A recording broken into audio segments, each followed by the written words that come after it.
unsur mens rea. Ya. Oke. Kalau orang melaksanakannya, seorang menteri gini, harga gula sudah 14.000, ya, akhirnya diimportlah dari luar dengan harga yang lebih murah. Itu mens rea ini tidak jahat atau bukan? Ya, kalau niat itu kan niat baik, Pak.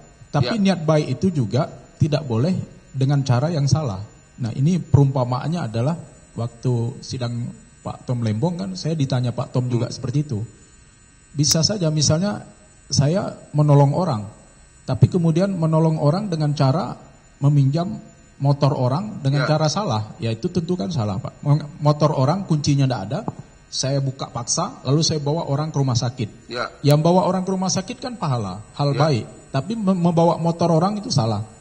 Yang harus saya lakukan ketika menolong orang adalah pinjam motor sama orang itu secara betul. Caranya kalau salah itu salah. Iya salah Sekarang jadinya. Ya. saya kasih contoh yang real lah.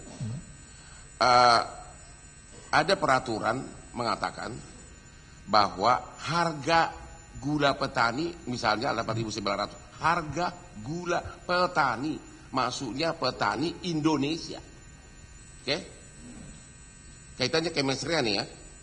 Tiba-tiba karena gula petani sudah nggak ada di pasaran, sudah tidak musim giling, akhirnya disuruh import dari luar.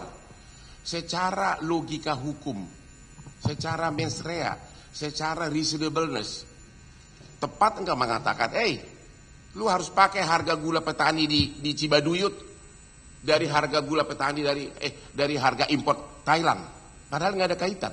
Apakah itu termasuk mens rea gitu loh? Artinya harga gula import ya yang tidak ada kaitannya dengan petani di Jawa Timur dipaksakan. Ini yang mens rea siapa? Apakah menterinya atau DPU-nya yang mens rea dalam surat dakwaan? Keberatan yang mulia. Keberatan yang mulia. Nggak aku nanya. Ya, tidak perlu melebar sampai situ. Silakan di. Oke, kalau gitu saya perhalus lah. Ya. Bapak ketawa sini. Saya suka Bapak senyum. Bapak tadi udah saya bilang, ini kan mens rea itu kan udah jelas kita mens rea itikat jahat. Ya. Jelas-jelas peraturan itu yang mengatakan bahwa harga gula petani ya 8.900 ya. Tapi karena gulanya sudah tidak ada ya, akhirnya disuruhlah import. Ya. Disuruhlah import dengan harga import. Pertanyaan saya dari segi mens rea, wajar nggak orang menerapkan harga import karena asalnya import, bukan dari petani? Coba. Ya, tadi sudah saya jawab sebetulnya Pak. Namanya perbuatan ini kan harus, jadi kalau dari filsafat itu kan ada ontologi, ada epistemologi, dan ada aksiologi. Ini harus selaras. Jadi walaupun ontologinya kita baik, tadi saya contohkan niat kita baik, tapi dengan cara yang salah, ya dia jadi salah. Ini Pak. caranya benar, diimport benar, harganya ada. Ini hanya soal harga, maksud saya dari segi mens rea, jelas-jelas ini gula dari import, bukan gula dari petani. Ada yang nggak mens rea kalau seseorang pengusaha mengatakan, saya import, inilah harga import saya. Jangan paksa saya untuk pakai harga gula petani. Ada mens rea nggak di situ? Ya kalau sebatas itu Pak, sebatas yang Bapak tanyakan bahwa tidak ada yang dilanggar, ya bagaimana fakta sebenarnya kan kita tidak tahu nih. Apa faktanya yang bagaimana. Kalau sebatas itu kasusnya, orang mengimpor, ya ekspor impor kan bukan perbuatan melawan hukum. Benar. Sepanjang tidak ada peraturan yang dia langgar. Tapi kalau misalnya contoh impor pakaian bekas, kalau cerita apakah berniat baik Pak? Pakaian bekas itu dimanfaatkan loh Pak oleh masyarakat. Senang masyarakat. Orang di kampung saya itu lebih suka beli barang bekas sebetulnya. TV bekas daripada TV X Singapura daripada beli TV di Jakarta. Secara niat kalau bicara. Tapi kan undang-undang kita melarang itu. Makanya jadi salah. Ini nggak ada yang soal barangnya nggak ada yang salah. Hanya soal seorang importir yang mengimpor disuruh harus menjual gulanya dengan harga petani di Jawa Timur contohnya. Sepanjang tidak ada peraturan yang dilanggar, ya dia sah artinya. Berarti Anda mengatakan kalau orang mengenakan harga sesuai dengan harga import, jelas-jelas itu nggak ada kelihatan unsur mens rea atau itikat jahat. Ya kalau memang peraturannya seperti itu. Oke. Kalau begitu, boleh nggak saya tunjukkan satu surat dulu? Boleh nggak majelis saya tunjukkan satu surat dulu? Coba baca dulu. Ya. Saudara Ali silakan ke depan. Coba baca. Butir 3 terutama. Itulah dasar penugasan kalian ini. Apa? 8 terdakwa ini. Butir 3 Pak, tolong baca. Disuruh mengimpor dari luar negeri.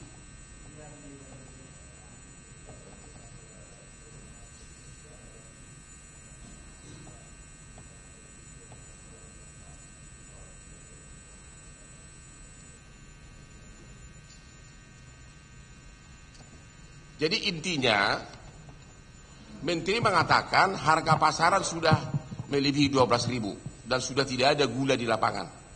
Itu di sini. Ya. Jadi you import deh, ya import, ya di sini tidak disebutkan beli dari petani Indonesia. Datanglah si importer ini, ya udah diimport, dikenakanlah harga import, ya itu kelihatan nggak bahwa memang logika normal itu tidak ada unsur etikat jahat. Ya, kalau dari baca seperti itu, ya, baca ini aja dulu, baca itu. Nah, artinya kan itu seakan-akan mendapat legalisasi dari menteri. Ya. Bahwa apakah menteri ternyata dalam membuat surat itu melanggar hukum? Nah, kita kan sebetulnya ini memang dengan dasar legalitas itu bisa saja ini tidak dipersalahkan karena berdasarkan surat resmi dari kementerian. Artinya seorang warga negara yang baik ditugaskan oleh menteri melaksanakan tugasnya itu dengan baik. Itu catatannya dia tahu atau tidak bahwa itu melanggar. Ya. Sepanjang dia dapat membuktikan bahwa dia tidak tahu bahwa itu adalah pelanggaran. Nah, sama kayak kasus orang mengajak saya misalnya, Pak Erdianto, kita bisa melakukan tindakan yang contoh tadi impor barang bekas dari Singapura misalnya. Dan dilegalisasi, tapi kan itu kembali ke pengetahuan saya, apakah wajar saya tahu atau tidak tahu bahwa itu melanggar hukum. Penilaiannya harus seperti itu lagi. Iya, saya hanya bicara soal harga. Kalau soal mengenai apakah ada dasar hukumnya, memang kan ahli kan bukan bidangnya kan. Ya, karena kan ahli pidana bukan ahli peraturan gula. Nanti kalau saya tanya peraturan gula berdebat lagi kita. Karena memang itu bukan bidang Bapak. Ya, aku juga bukan bidang saya itu. Saya hanya tanya dari segi mens rea atau etikat jahat. Menteri bilang, ini gawat nih, Indonesia sudah butuh gula, sekarang udah 12.000. Kamu coba import deh. Ternyata diimport dia berhasil cuma 9.000. Jadi 12.000 di pasaran, ini terdakwa ini berhasil mengimpor gula cuma 9.000. Negara untung 3.000 dari harga pasaran. Tiba-tiba didakwa oleh jaksa, kamu melakukan korupsi, harusnya kau pakai harga gula dari petani di Indonesia, padahal ini impor dari luar negeri. Mensreanya, sepintas saja dulu bahwa Anda melihat di sini kelihatan tidak ada mensreanya. Setuju nggak? Kan kita izin yang mulia, saya kira sudah dijelaskan di awal. Ya, kita tunggu pendapat ahli. Bapak S3 juga atau sama kita sama-sama cum laude kali ya. Tapi saya pikir dari seluruh pertanyaan sudah diajukan, intinya ahli menjawab sepanjang itu tidak melanggar hukum. Demikian kan, sepanjang tidak melanggar hukum. Sepanjang dia, kalau sebaliknya. Sepanjang dia betul-betul tahu bahwa itu tidak melanggar hukum. Tapi kalau dia seharusnya tahu sebagai seorang importir kan dia harusnya tahu peraturan tentang impor.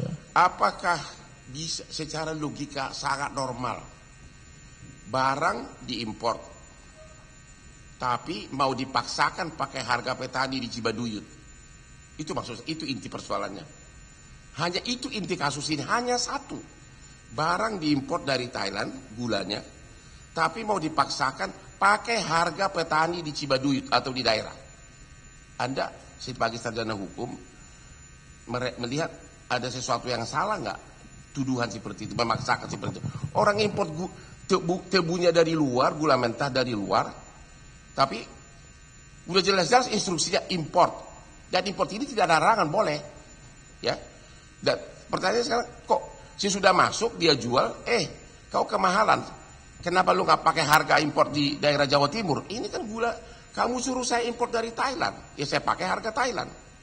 Secara mensreanya Anda melihat di sini, setuju nggak dengan saya terlalu jauh atau tidak ada? Kalau begitu faktanya. Ini kan kalau Iya, kalau jika kita berandai-andai ini Pak ya, Benar, jika berandai. maka Ahli itu berandai-andai. iya, iya, kita kan tidak, kalau masuk menilai kasus kan tentu kewenangan majelis. Benar. Nah, tetapi kalau berandai-andai seperti itu kan apakah ada pelanggaran hukum atau tidak dari situ? Itu yang saya juga tidak tahu kan apakah itu pelanggaran hukum atau tidak. Tapi dari harga tadi benar-benar kelihatan nggak ada mesrea ya. Dari Ya, harga kalau dari segi harga sih ya, tapi kan kita tidak tahu apakah ada enggak aturan yang dilanggar.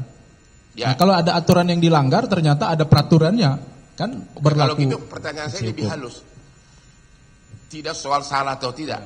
Bagi Anda sebagai sarjana hukum aneh nggak memakai harga gula di Jawa Timur untuk harga impor?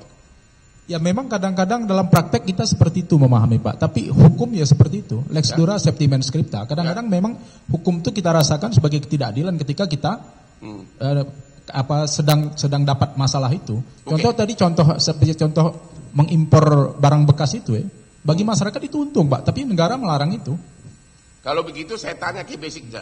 Menurut peraturan Menteri Perdagangan nomor 35 tahun 2015, yang dimaksud dengan HPP harga pokok petani adalah harga gula. Keberatan majelis, ahli ini ahli pidana. Ya, nanti biar ahli sendiri yang menyampaikan apakah memang Orang itu di luar. BAP-nya bicara tentang ya peraturan cukup, kami gula. sudah kami tanggapi ya, silakan dilanjutkan. Ya, orang BAP-nya tentang peraturan gula melanggar hukum karena gila gua Ya, rakyat ribet. silakan dilanjutkan pertanyaannya. Pertanyaan begini, ini kan sarjana hukum kita ini. Ada peraturan mengatakan HPP itu harga patokan petani itu adalah harga di tingkat petani. Ada kata-kata itu jelas, nggak bisa ditafsirkan. Harga di tingkat petani, nggak ada kata-kata harga import. Ya. Kalau udah jelas katanya, ini kan fakta. Kalau udah jelas katanya masih bisa ditafsirkan nggak? Tidak perlu. Lex serta lex scripta. Coba kasih tahu itu ke jaksa dong, ya. Kan saya menjawab apa yang ditanya Pak. Ya maksudnya udah jelas harga di tingkat petani. Yang mulia pertanyaan muter-muter terus yang mulia. Mohon dipertegas saja satu pertanyaan saja gitu loh. Dari tadi diulang-ulang terus pertanyaan ini. Ya, nggak apa-apa, kita berlawanan kok di sini, berlawanan hukum. Oke, silakan. Nggak apa-apa kok. Memang kita berlawanan di sini. Ya, memang kita Oke, silakan dilanjutkan. Berdebat. Walaupun berlawanan ya tetap ada tata tertibnya. Silakan. Aku kan tanya istilah di tingkat petani. Aku kan nggak nanya. Aku tidak menyerang pribadi jaksa. Ya, aku masih tetap pada silakan satu pertanyaan aja. Jangan gitu dong. Nanti juga Anda pensiun jadi pengacara. Silakan dilanjutkan. Banyak jaksa jadi pengacara sekarang. Pertanyaan berikutnya, ya. Jadi kalau udah jelas kata-katanya di tingkat petani. Di tingkat petani bisa ditafsirkan ya bos. Di tingkat petani. Ya tidak. Udah gugur dakwaan kalau aku jadi hakim. Terima kasih. Pertanyaan terakhir. Abolisi. Ya. Hampir semua sarjana hukum, profesor hukum di Indonesia pada bertanya. Tom Lembong sudah abolisi. Kok ini berlaku turut serta? Turut serta loh, bukan pelaku utama. Kok jaksa tidak? Kan menurut KUHP kan jaksa berwenang mencabut dakwaan. Oke. Abolisinya begini. Semua proses terhadap semua proses hukum dan akibat hukumnya terhadap Tom Lembong ditiadakan. Semua proses hukum. Saya mau tanya begini. Yang dimaksud dengan proses hukum di sini kan untuk membuktikan proses hukum perbuatan bahwa dia melakukan perbuatan melawan hukum. Benar? Benar ya? Jadi perlu pembuktian bahwa dia melakukan perbuatan melawan hukum sudah tidak ditiadakan, ya kan? Itu menurut abolisi. Pertanyaan saya, kalau unsur perbuatan melawan hukum dari pelaku utama yaitu Tom Lembong sudah ditiadakan, apakah turut serta masih bisa dipidanakan? Karena turut serta ini kan akibat dari perbuatan melawan hukum dari Tom Lembong. Jadi kalau Tom Lembongnya sudah tidak ada, tanpa ada Tom Lembong tidak pernah mereka ini terdakwa. Tanpa ada perbuatan Tom Lembong tidak pernah ada perbuatan turut serta. Secara teori hukum, ini saya tanya hukum nih. Kalau unsur perbuatan melawan hukum dari pelaku utama dianggap tidak pernah ada dan ditiadakan, apakah turut serta masih bisa dipidana? Silakan saudara ahli. Ya, prinsipnya sebetulnya begini Pak ya. Secara teori kalau amnesti itu memaafkan pelaku. Ya. Kalau abolisi itu sebetulnya menghapuskan perbuatan. Menghapuskan perbuatan. Tunggu Pak. Pada prinsipnya seperti itu. Ya. Tapi abolisi yang dikeluarkan Presiden terhadap Tom Lembong itu ditegaskan hanya terhadap Tom Lembong. Saya Itu dia setuju. masalahnya. Sebentar, Justru kita dengar dulu penjelasan ahli ya, Iya. biar terjawab semua dulu yang ditanyakan. Makanya saudara. saya setuju dengan Anda. Justru itulah, cuma unsur perbuatan melawan hukum ini kan karena ada, tidak mungkin ada turut serta kalau tidak ada pelaku utama, benar? Ya. Nah, tidak mungkin ada turut serta karena mereka ini bukan pelaku utama dalam dakwaan turut serta. Yang saya tanya, karena pelaku utama unsur perbuatan melawan hukumnya sudah dianggap tidak pernah ada. Apakah Anda setuju secara teori hukum? Maka turut serta pun harusnya juga tidak ada. Tadi sudah saya jawab sebetulnya Yang Mulia, bahwa secara teori harusnya abolisi itu menghapus perbuatan. Tapi dalam kasus Tom Lembong yang dihapuskan itu adalah penuntutan terhadap Tom Lembong saja. Kalau gitu, terbatas pada Tom Lembong. Kelirunya di keputusan presiden tentang abolisi menurut saya. Kalau gitu saya tidak tanya abolisi. Saya tidak tanya abolisi. Saya tanya teori hukum. Teori hukum Ya. pelaku utama dan penyertaan. Ya, murni KUH pidana. Ya, kalau memang Ya, dinyatakan saya tanya dulu, saya tanya. Ya. Jadi kalau terlepas dari abolisi ya lupakan abolisi. Ya. Kalau dalam suatu perbuatan pidana pelaku utamanya Ya. perbuatannya dianggap tidak ada. Ya.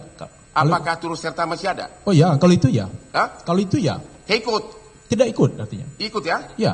Ikut Ya. hapus. Kalau betul-betul tidak ada. Ini Kalau majelis contoh kita hakim pernah Tidak ada turut sertanya ya. Semua sarjana hukum, semua profesor hukum berpendapat seperti Anda. Ya. Mudah-mudahan sore ini majelis hakim segera tahanan luar orang ini. Memang begitulah logika yang paling normal Baik, dan waras. ya. Terima kasih. Dilanjutkan silakan dari penasihat hukum. Silakan. Saudara, belum? Saya Penutup. terakhir. Jadi untuk berita acara aja. Jadi secara teori hukum pidana, kalau pelaku utama unsur perbuatan melawan hukumnya sudah ditiadakan, dianggap tidak ada, maka turut serta juga ke bawah, begitu kan? Secara teori pidana umum ya. Hanya itu aja. Bukan. kalau secara umum ya. Terima Tapi kasih. dalam kasus Tom Lembong beda, Pak ya. Ya udah. terlepas Ya, dari yang Tom Lembong. ditanyakan di luar dari tadi Ya, ya. ya. Ya. Sudah tegas ahli menjawab.